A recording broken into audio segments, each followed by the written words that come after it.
আজকে যে বিষয়টা নিয়ে কথা বলবো সেটি হচ্ছে এই যে মানুষকে আমরা কখন মনে রাখি। আমরা বেশিরভাগ সময়ই আমাদের মাইন্ডে, আমাদের হৃদয়ে সেই সব মানুষকে নিয়েই ভাবনা চিন্তা বেশি করি, যাদেরকে নিয়ে আমাদের ভাবনা চিন্তা করার উচিতই নয়, যাদেরকে নিয়ে ভেবে নিজেদের মাইন্ডটাকে, নিজেদের সময়টাকে আরো নষ্ট করছি, তাদেরকে নিয়েই বেশিরভাগ ভাবতে থাকি। তাদেরকে নিয়েই আমাদের যত মনের ভেতরে ডিপ্রেশন হতে থাকে, যত মাইন্ড খারাপ হতে থাকে সেই তাদের বিষয় নিয়ে। তো সেই সব কি, যারা আমাদের সাথে খারাপ কিছু করেছে আমরা তাদেরকে নিয়ে বেশিরভাগ সময়টা ভাবতে থাকি। আর যারা আমাদের নিয়ে ভালো কিছু করেছে, যারা আমাদেরকে নিয়ে ভালো কিছু ভাবে, তাদের নিয়ে আমরা বেশি ভাবি না, মানে আমরা উল্টোটা করি। তো আজকে সেই বিষয় নিয়ে একটা ছোট্ট কাহিনী তোমাদের সামনে তুলে ধরছি।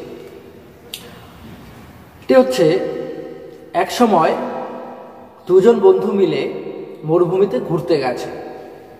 তো তাদের মতো তারা দুজন ঘুরছে।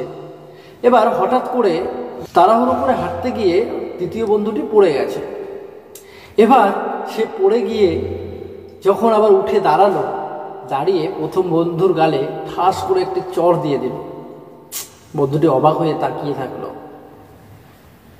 চড় মেরে বলল তার জন্যই নাকি সেই বন্ধুটি পড়ে গেছে। সে বন্ধুটি চড় খাওয়ার পরে গাল হাতাতে হাতাতে চুপচাপ সহ্য করে কিছু বলল না।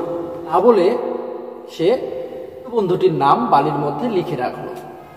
তো বন্ধুটি হেঁটে হেঁটে যাচ্ছিল, তো পেছন দিকে দেখলো বালিতে কি একটা যেন লিখছিল। যাই হোক, তারা দুজনে মিলে আবার হাঁটতে লাগলো।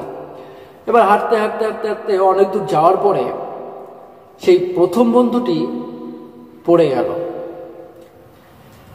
প্রথম বন্ধুটি বালুর মধ্যে পা আটকে পড়ে গেল। এবার সেই দ্বিতীয় বন্ধুটি তাকে তুললো। তোলার পরে কিছু দূর হেঁটে যাওয়ার পরে একটা বড় পাথর দেখতে পেল সেই প্রথম বন্ধুটি। সেই পাথরের মধ্যে সেই দ্বিতীয় বন্ধুটির নাম আবার খোদাই করে লিখলো। তো এবারে দ্বিতীয় বন্ধুটি মনে মনে ভাবতে লাগলো যে এটা কি করছে। আমি যখন মারলাম তখন সে বালিতে লিখে রাখলো, আমি যখন আবার তোকে তুললাম তখন সে পাথরে লিখে রাখলো। এর কারণটা তাকে জানতে হবে। তো সেই হিসেবে সেই প্রথম বন্ধুটাকে সে জিজ্ঞাসা করলো যে আমি যখন তোমাকে প্রথমে তুলেছি তখন তুমি বালিতে কি লিখেছিলে? তো প্রথম বন্ধুটি বলল তোমার নামই লিখে রেখেছি। তো এখানেও আমার নাম লিখলে, এর কারণটা কি?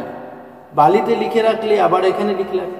তখন সে বলল যে তখন তুমি আমাকে চড় মেরেছ, তো সেটা ছিল আমার খারাপ সময়। তুমি আমাকে আঘাত করেছো, সেটা ছিল আমার খারাপ সময়, তাই আমি সেটি বালিতে লিখে রেখেছি। কারণ যখন বালিতে ঝড় উঠবে তখন সেই বালির লেখাটা উড়ে চলে যাবে, কিছুই থাকবে না সেই বালিতে, তোমার নামটি আর থাকবে না। কিন্তু হাজার ঝড় আসুক, পাথর থেকে তোমার নামটা চলে যাবে না। আর আমি পাথরে লিখলাম এর জন্যেই, কারণ তুমি আমায় ধরে তুলেছ, আমাকে সাহায্য করেছ। তো সেটা যেন সারা জীবন এই পাথরে লেখা থাকে, এর জন্যে আমি সেটিকে পাথরে লিখে রেখেছি। এটাই বাস্তব। যখন মানুষ আপনার সাথে খারাপ কিছু করবে বা আমাদের সাথে কখনো খারাপ কিছু ঘটে, সেই জিনিসগুলো আমাদের বালির মতো এমন কিছু জায়গায় সেটিকে লিখে রাখতে হয়। মনের ভিতরে লিখে লাভ নেই। সেগুলো মনে ধরে থেকে, সেগুলো নিয়ে ভেবে, নিজের মাইন্ডটাকে নষ্ট করে, নিজের আমার সাথে এরকম খারাপ ব্যবহার করলো, আমাকে আঘাত করলো, এই সব কিছু যত ভাববে তত মাইন্ডটা তোমার নষ্ট হয়ে যাবে, নিজের সময়টা নষ্ট হয়ে যাবে, ডিপ্রেশনে পড়তে থাকবে।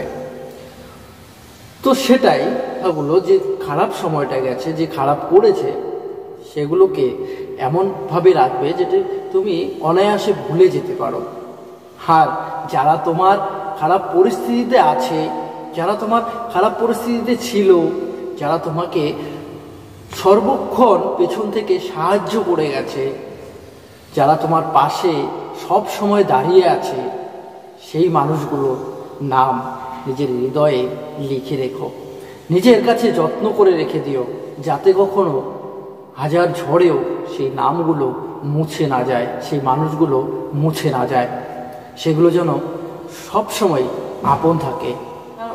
যত তুমি খারাপ মানুষের কথা চিন্তা ভাবনা করবে, অত খারাপ হবে। ভালোদের কথা ভাবো, তাদের নিয়ে থাকো, দেখবে তুমি আরও ভালো হতে পারবে। তো যাই হোক, আজকে এই পর্যন্তই। আবার সবার সাথে দেখা হবে, কথা হবে। ভিডিওটি ভালো লেগে থাকে তো প্লিজ চ্যানেলটিকে সাব করো, পাশে থেকো, লাইক, কমেন্ট, শেয়ার করো। তো আজকে এই পর্যন্তই, নমস্কার।